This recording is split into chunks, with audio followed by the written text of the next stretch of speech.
Ang mapapayo ko, sana mag-aaral ka, bumalik ka kasi hindi naman habang buhay ay kailang dalawang magkasama. Siyempre, magkakaanak kayo. Tapos gusto mo ba habang buhay, ganyan na lang? Ako hindi, kaya ako nag-aaral talaga. Ayoko na talagang yung buhay namin, isang kahig, isang tuka. Ganon, ayoko na talaga. Tapos, di ba, ewan ko lang kung kayo kinakapos sa pagkain, hindi naman.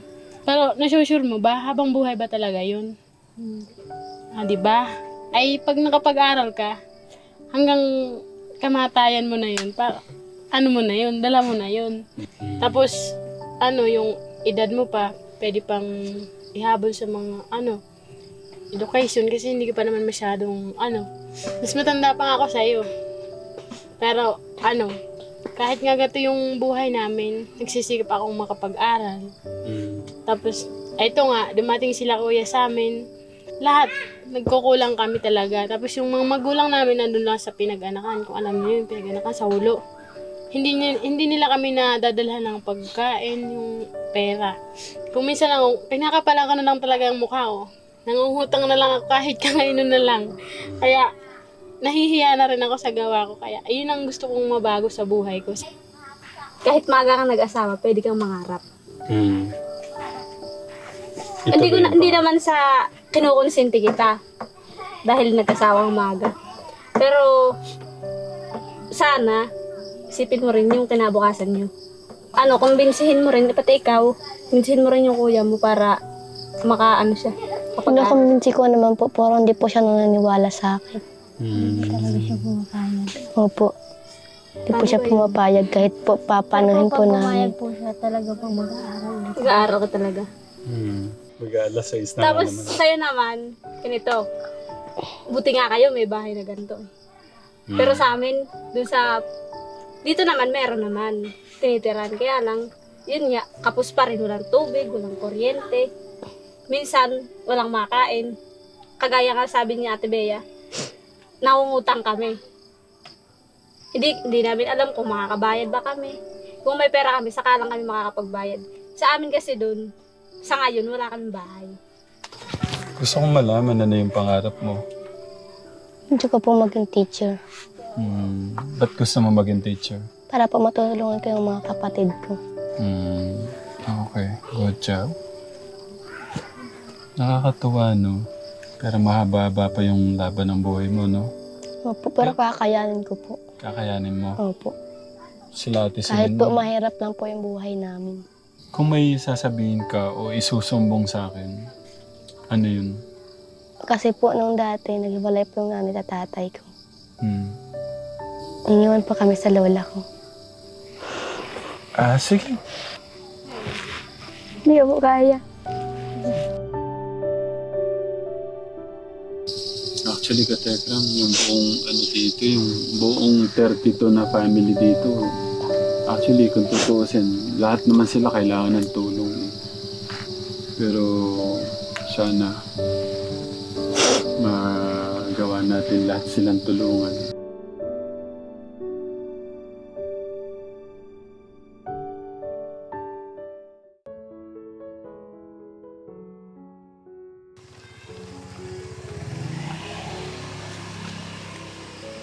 Kumusta? Kaya pala. Maganda pala talaga siya. Kumusta? Okay lang po. Kumusta yung pag-aaral mo? Okay lang naman po. Ang pangalan mo ate? Jezabel po. Jezabel. Opo. Ilan taong ka na? 13 po. 13. Na-stress nga ako dito sa ate mo. Hindi mo ba pinagbawalan yung kuya mo na magsama sila? Hindi po. Bakit? Kasi bata pa siya. Kagustuhan naman po nila yun. Ang tangkad din, no? Hindi na babakay. Ay, sorry. Sige, dito ako. Pero okay naman sa school. Okay naman po. Pinagbubutihan. Opo. Okay, with honor ba? Hindi ba po? Gabi na ka-tekram, tsaka na lang natin sila kay... Ay! Ano din pala yung nila? Ganun din. Oo. Halos sila dito, ganun. Nasaan ang mama at papa mo? Nasa ano po, sa... Doon po sa ano, sa... Hindi ko po naalala ng pinuntahan nila. Hindi ko rin alam. Doon ba sa may, yung, kasi may magbibigay ng mga bigas eh, nandun ba sila ngayon? Wala po. Wala po. Wala Doon po doon. sila sa ano sa... Hindi. Alam mo ba yung love story ni ate tsaka si kuya mo? Hindi po. Pero, kumusta kayo dito? Okay lang naman po. Okay. Sige kung ano, baka ano, para makapagpahinga siya. Okay Pwede lang naman po. naman. Nakapagpahinga naman po ako doon kanina. Okay. Ano mo, sabihan mo na mag-aral siya ulit. Hindi siya po papayagan ng kuya ko. Bakit? Baka daw po may mangligaw po sa kanya.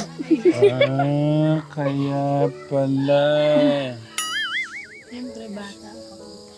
Kaya ayaw niyang mag-aral yung hipag mo. Opo. Kaya iyan. Okay, sige. Sabihin mo sa kuya mo, kailangan ko siya makausap. Kukunin ko yung hipag mo sa kanya. Biro lang. Ito kamustahin ko rin nakagulat si ate. Paano? Ano kasi? Baka masyado tayong gabihin. Pwede naman tayong mga musta ulit bukas. Anong oras ka papasok? Mga alas 6 po. Alas 6 wala ka na dito? Opo. Saan kayo kumakain? Sa school na o dito? School po. School na. Opo. Pero yung mama mo siguro bukas nandito na. Siguro po. Maka nandito na po sila. Ibig sabihin, iniiwan pala kayo dito ng gabi? Ngayon lang po. Ngayon, Ngayon. Ano lang po kasi. may importante lang po kasi silang pinuntahan sa Katalisig. Okay, sabi nila, uso daw dito yung nag-aasawa mga bata pa. Opo. Huwag mong sabihin, may naliligaw na sa'yo. Meron po, pero hindi ko po sinasagot. Yun. Bakit? Kasi alam ko po na hindi pa po pwede. Kasi gusto ko pa pong mag-aral. Okay, good job. Hanggang kailan yan? Hanggang kailan mo paglalaban yung pangarap mo na makatapos? Matagal pa po. Hindi, hanggang kailan? Hanggang college ba? Hanggang college po. Hanggang po matapos yung kurso ko. Ipaglalaban mo yung pangarap mo Opo. sa mga lalaki, Opo. mga naliligaw sa'yo. Opo. Gaano kadami? 2 po. 2, kinukulit ka na gusto kang ligawan. Opo. Maganda, no? Ganda ni ate. Parang ano siya, mga 5 years pa, pang beauty queen din yung ano niya. No, ate, pang beauty queen ang itsura niya, mukha niya. Okay. Sino kasama mo dito, ate? Wala po. Sila papa po, tas sila mama. Ano, kapatid? Andito rin po. Ilan yung kapatid mo dito? Ano po? 4. Ay, 3. 3 kayo magkakapatid. Ay, 4 po. Ika-4 po ako. Panganay yung... Kuya ko. Tapos sumunod ka. Opo. Tapos yung bunso, ilang taon na yung bunso? Yung bunso po namin lalaki. Ano po, 1 buwan pa lang. Opo, 1 taon pa lang po. Ilang taon na kayo dito nakatira? 5 po. 5 taon na. Opo. Kumusta Ay, kayo pag hindi po po. umuwi? 5 buwan. 5 buwan? Opo. Okay, sorry. So 5 buwan na kayo dito. Opo. Kumusta naman pag umuulan? Okay lang naman po.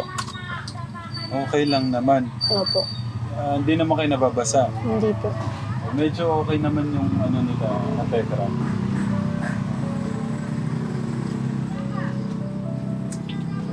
Gusto kong malaman, may bigas ba kayo?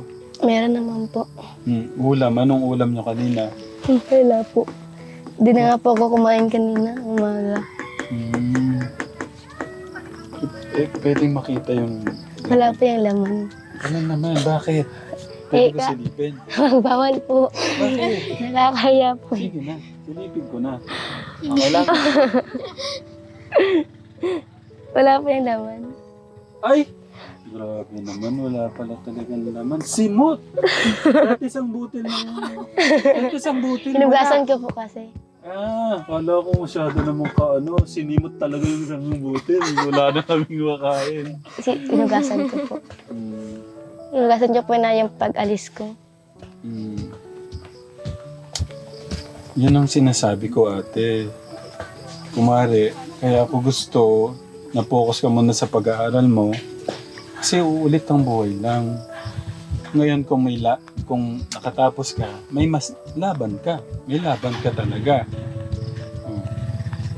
Pwede kang, kung nakatapos ka ng, sabi nga ni Ate Celine, Ate Bea nyo, pagka nakatapos sila ng kahit college lang, pwede silang mag-abroad. O pwede silang anong tawag dito? Sapalaran sa Manila. Kasi kung nandun nga sila sa Manila, may mas laban sila na pwede makapaganap ng trabaho mas okay. Buti sa, okay naman to, ang ganda ng ganito. Opo. Pero siyempre, may nangangarap tayong mas giginawa yung buhay natin kasi magkakaroon tayo ng anak. Kumbaga, new generation, dapat mas paganda ng paganda yung buhay natin. Kasi kung di nga tayo mangangarap dun sa mas maganda, hindi gagana ng natin, buhay natin. Gaya ni Ate Celine, sabi ni Ate Celine nyo, pag nakatapos siya, unti-unti, gagana ng buhay nila. Gusto kong marinig yung payo ni Ate Bea muna, bago si Ate Celine. Payo sa mga natin. Ano pa ako magpapayo? Sige, kay muna, kay ate muna, yung... Ang mapapayo ko, sana mag-aral ka, bumalik ka kasi hindi naman habang buhay ay kailang dalawang magkasama. Siyempre, magkakaanak kayo. Tapos gusto mo ba habang buhay, ganyan na lang? Ako hindi, kaya ako nag-aaral talaga. Ayoko na talagang yung buhay namin, isang kahig, isang tuka. Ganon, ayoko na talaga. Tapos, di ba, ewan ko lang kung kayo kinakapos sa pagkain, hindi naman. Siyempre may kasing maintenance na yung trabaho ng Pero nasusure mo ba, habang buhay ba talaga yun? Di ba? Ay pag nakapag-aral ka, hanggang kamatayan mo na yun, mo na yun, dala mo na yun. Tapos, yung edad mo pa, pwede pang ihabol sa mga, education, kasi hindi ka pa naman masyadong, mas matanda pa nga ako sa'yo. Pero, kahit nga gato yung buhay namin, nagsisikap akong makapag-aral. Tapos, ito nga, dumating sila kuya sa amin. Napakalayo ng aming, ng bahay namin doon sa school. Kung minsan, sa isang 1 week, napasok namin, 5 days, halos wala kaming pinapasok. Kasi kung minsan wala kaming tubig, lahat, nagkukulang kami talaga. Tapos yung mga magulang namin nandun lang sa pinag-anakan. Kung alam niyo yung pinag-anakan sa Hulo. Hindi nila kami nadadalhan ng pagkain, yung pera. Kung minsan lang, pinakapala ko na lang talaga ang mukha ko. Nanguhutang na lang ako kahit kakainin na lang. Kaya, nahihiya na rin ako sa gawa ko. Kaya, ayun ang gusto kong mabago sa buhay ko. Sana naman, ay hindi habang buhay na pigilan ka nung asawa mong Tapos, naman, nasa sa iyo naman kung magpapaligaw ko talaga. Kung loyal ka, hindi mo talaga pagpapalit yung asawa mo. Kahit saan ka pang pumunta, kung talagang mahal mo siya, sabihin mo, kung mahal kita, hindi kita kayang palitan. Ayun lang. At kung mahal mo ako, gagawin mo kung alin ang ikakasaya ko. Yun lang. Grabe ng payo ng scholar natin. No? Talagang gagaling ng mga scholar ko. Hindi na po ako nagpapayo. Bakit? Sabi na po niya lang. Hindi. Okay, ate naman. Ikaw naman. Hindi kita pwedeng atihin, mas matanda ako sa iyo. Kung tayo ko lang, sana, anong grade ka na ba? Grade 8 po. Ayan. Sana yung pag grade 8 na yan, umantong ka pa ng mataas na antas pa. Kagaya namin ni Ate Marceline, kahit halos sikahos sa buhay, ayan pa rin. Lumalaban pa rin. Huwag kang susuko. Yung mga halimbawa, may mga wala ka mang pera na pinangbibili ng mga project mo. Lagi ka nang pinapagalitan ng teacher mo kasi hindi ka nakakapagbigay ng project mo. Halimbawa, yung mga portfolio, hindi mo nabibigay kasi wala kang pambili. Huwag yun ang gagawin mong reason para stop ka. Kasi, yung kapatid ko kasi, ganun ang naging reason niya. Tapos yung kahiyan ba? Kaya, gano'n na lang ang galit ko. Yung kapatid ko pong lalaki, kinakagalitan ko po yun. Kasi nakita ko po kasi doon sa tatay ko yung paghihirap na binibigay niya. Naghihirap po siya, magawa lang niya yung aming, makapag-aral lang po kami. Kaya sana ikaw, kahit ala pa akong karapatan para magpayo kasi nag-aaral pa naman ako. Pero sana, huwag kang stop ng pag-aaral. Sana tuloy-tuloy lang.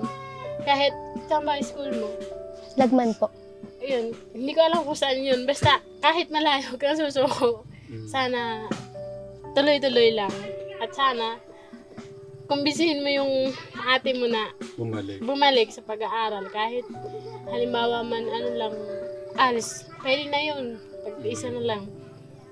Tapos ikaw rin, ganun din, huwag na rin kung anong ginagawa. Yung mga jowa, tabi-tabi.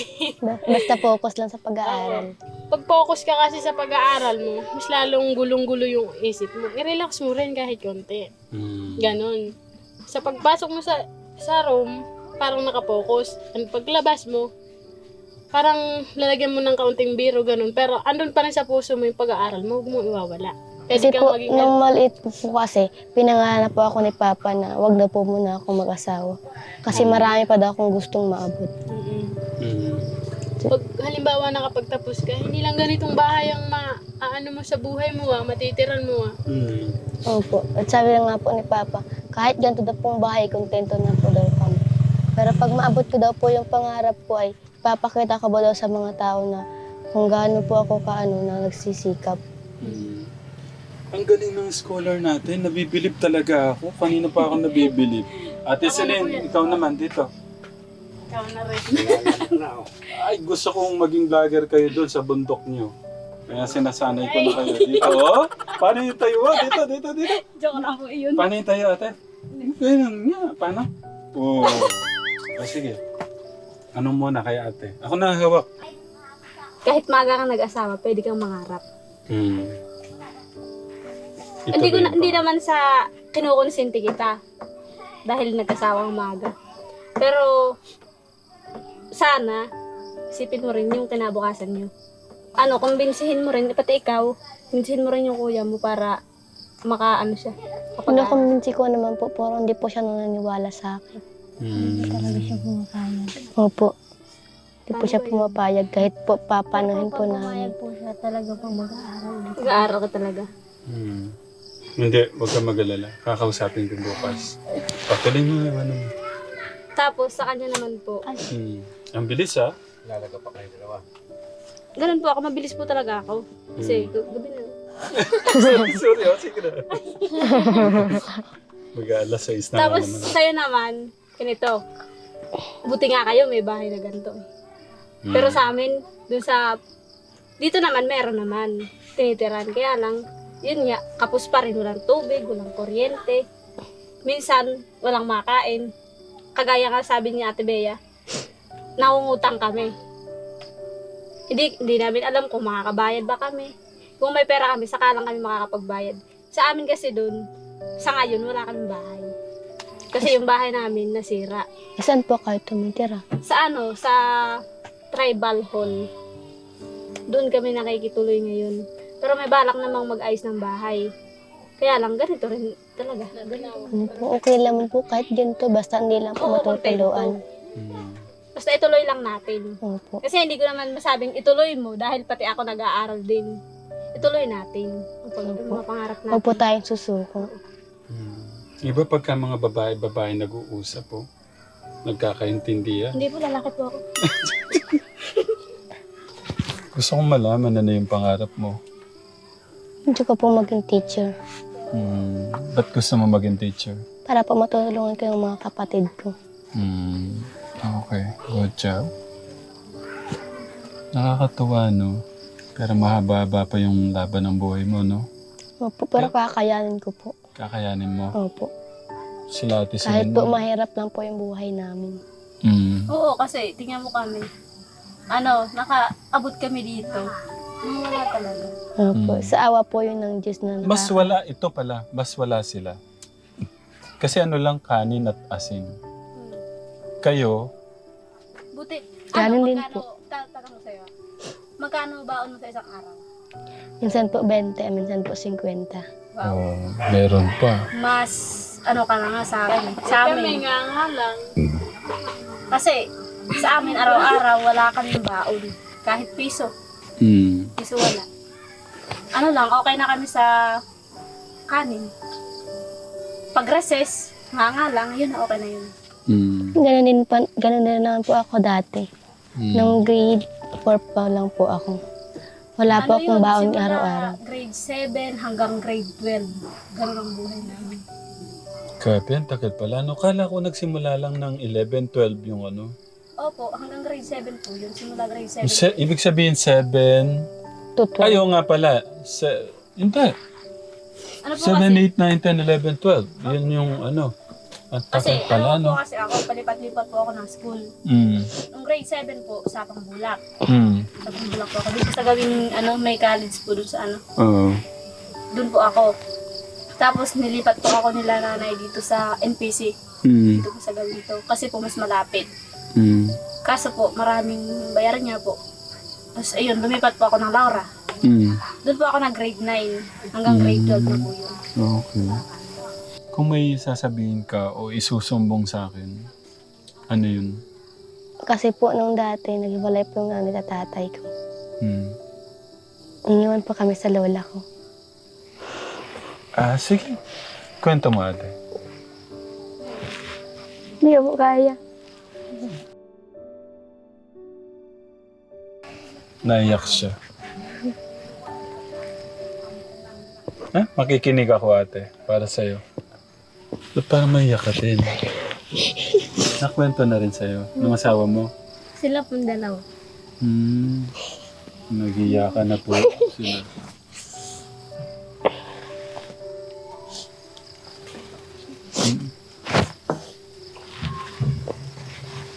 Kasi po nung una, iniwan po kasi kami ni mama ko sa tatay ko.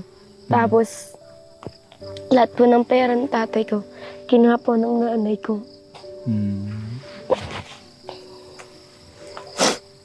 Tapos wala po siyang iniwan sa amin kahit piso. Tapos iniwan niya po kami na maliit pa. 2 taon pa lang po ako na iniwan ng nanay ko. Tapos yung kuya ko po ay 6. Tapos po, araw at gabi po naglalaba yung tatay ko. Tapos po nung bumalik siya sa amin na malalaki na po kami, pinag-usapan po nila. Tapos lumapit po ako sa nanay ko, tapos 2 kami ng kuya ko. Sinabi nila po sa amin na wala na po siyang pagmahal sa amin. Sabi ng mama mo? Opo. Nung nalaman mo yun, nung sinabing ganun, anong naramdaman mo? Wala po, nasaktan po ako. Kasi sinabi ng nanay ko yun. Kaya ko po nalaman yun dahil lang po sa tatay ko. Pero kahit naman po nagkasala yung nanay ko, pero mas pinili ko po na mahalin siya. Tama.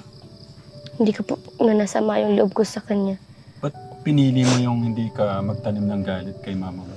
Tinuro po siya sa akin ng tatay ko na wag daw po ako magtanim ng galit sa nanay ko kasi masama daw po yun. Ang bait ng papa mo. Tsaka ang bait mo din. Naiyak si Kuya August. Si na kayo. Naawa na. So, ngayon wala nang sakit. Wala naman po. Kasi pinatawad ko na po yung nanay ko. Kung mapapadod ng mama mo, anong gusto mo sabihin sa kanya? Sana po mag-ingat siya. Sana po wag niyang papabayaan yung sarili niya. Sana po wag siyang mag-aalala ng dahilan sa amin. Sana po maging masaya siya sa naging pangangasawa niya ngayon. Sana hindi rin siya malungkot na wala kami sa tabi niya. Yun lang po. Akala ko nagkabati lang. So, iba na yung yung mama mo ngayon. Opo. Pero ang galing ng turo ng papa mo. Kasi kung tinanim mo yan hanggang ngayon, ibig sabihin, Hindi po kami magkakabati ng nanay ko. Tsaka po, hindi po ako lumalapit sa kanya pag hindi ko po nawala yung tampo ko sa kanya. Oo, tama. Butihan nga po ng Diyos kasi nawala, parang niwala niya yung galit ko sa nanay ko. Mm. Tsaka po, ginabayan po ako ng Diyos ng dahil lang sa galit ko. Mm. Ang galing ng pagpapalaki ng papa mo sa'yo. Oo nga po, tinuruan niya po ako ng mabuti. Mm. Tsaka hindi rin niya po kami pinababayaan. Kumusta yung stepmother mo? Okay naman po. Mabait naman po. Mabait naman. Opo. Hindi ka binubugbog? Hindi naman po. Huwag ka Minsan mang po, matakot, pinapagalit. sabihin mo na. Minsan naman po pinagalitan kami Mm. kapag hindi po kami sumusunod sa utos niya. Minsan hindi ka nakakasunod. Opo. Gaya ng- Pag puro po cellphone ang inaatupag ko. Aminado naman siya, tama yun. Okay. Kung may sasabihin ka sa stepmother niyo, ano yung gusto mong sabihin sa kanya? Sana po ipagpatuloy niya po yung pag-aalaga sa amin. Sana po lagi niya pong kaming aalagaan. Mm. Sana po di niya kami pababayaan sa lahat ng oras. Mm. Yun lang po. Okay.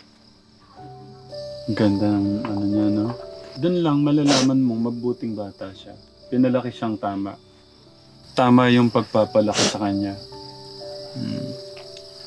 Gusto ko malaman kung gusto ka bang pabili sa akin pagbalik namin dito bukas. Gusto ko lang papabili po uniform ko po.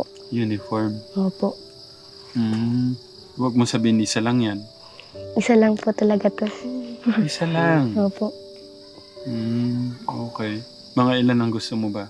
Depende po sa inyo. Kasi Di naman kailangan po ako talaga sa school. Di naman po ako makapagsabi na kung ilan. Kasi nahihiya naman po ako. Pwede bang malaman magkano yung isang terno? 620 po. 620. Opo. Okay. So, siyempre limang beses kayo magpapalit. Opo. Okay, sige. Bukas, sagutin ko na yung 5 pares ng damit. Pero bukas na, no? Salamat Kasi po. naubos ako dun. Yung ano ko dun eh. Nasa adver na yata. Pinabili ko na ng gamit para magawa yung bahay dun sa ano.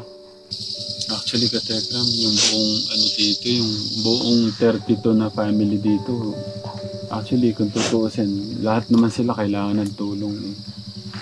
Pero sana magawa natin lahat silang tulungan. Pero thank you kay Ate Celine. Dahil sa buhay mo, nagka-connect tayo lahat. Pero gusto ko pong tumulong sa mga tao. Kasi po naawa po ako sa mga matanda na tinutulungan ko. Kasi po pag makakita po ako ng matanda na parang hindi po nila kaya yung gagawin nila, tinutulungan ko po. Saka po, para po ako maiiyak pag nakikita ko po yung mga matanda na gumagapang na lang po halos sa kalsada na hindi pa sila makakalakad. Sobrang awa ko po. Kaya nga, ang ano dyan, mag-aaral tayo. Po. Mag-aaral po ng mabuti. Siya din, ganun din ang pangarap niya, makatulong. Kasi, pag tumanda tayo, Ganun din po yung mangyayari sa pag tumanda atin. tayo at wala tayong nagawa, saka natin naisip na tumulong. Opo. Kaya habang bata pa tayo, mangarap tayo ng mangarap. Opo. At sikapin talaga natin yung ano. Tsaka naman po, hindi naman po lahat ng pangarap ay maaabot. Oo. Maiba naman po na hindi nila maaabot yung pangarap nila dahil po sa kahirapan. Pero try natin. Opo. Libre pangarap. Pero ito lang yung gusto kong sabihin sa inyo ha. Di ba may mga pangarap tayo? Opo. Kung ginagawa natin lahat ng tama, yung pagsunod kay God sa mga magulang natin, Makuha po natin yung gusto natin. ibibless ka ng ating Diyos higit sa pinapangarap mo. Totoo yun. Opo. Basta pure yung puso mo, doon sa lahat ginagawa mo yung tama. Opo. Basta You will concentrate be lang blessed po. beyond your expectation sa Opo. English. So yun lang, para hindi kami masyadong gabin ate, no? Opo. Salamat sa oras. Bukas, babalik kami ulit, ha? Opo. Ate, okay? Opo. Okay.